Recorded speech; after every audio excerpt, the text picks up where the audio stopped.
for your newly repaired 9 classrooms. Atong pakpakan. Swerte kayo ang Sinakaban. Today, we are turning over repairs and new classrooms for 6 different primary and national high schools. Swerte kayo ang Sinakaban. Makita ninyo kung mutuyok ta sa kabukiran, going to Katipunan, going to San Lorenzo Ruiz, mamili na lang mo og dalan. I would say 75% completed na. Madungagan pa, karong tuiga, musaka na ng 75 to probably 85%. Our goal is to completely pour with concrete all the barangay roads of Sinakaban before the year 2026. Aron ang mabilin kato na lang mga purok roads or kung naay mga bag-ong dalan nga abrihan.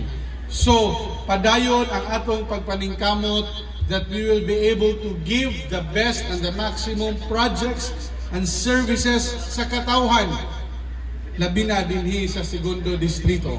O karong hapuna, together with the turnover of these classrooms, of these newly repaired classrooms, just like our what we did to the other schools, Sir Carlito, we will be turning over to you, tungod kay you are the central school, the amount of 150,000 pesos for purchase of additional IT equipment na magamit sa mga maestra, magamit sa mga bata, kung computers, at least additional computers nga matun-an sa mga bata. Giselle, para Sir Carlito, so that tomorrow you can already start purchasing magamit na dayon sa mga maestra o sa mga kabatanunan. Congratulations, sir. Okay?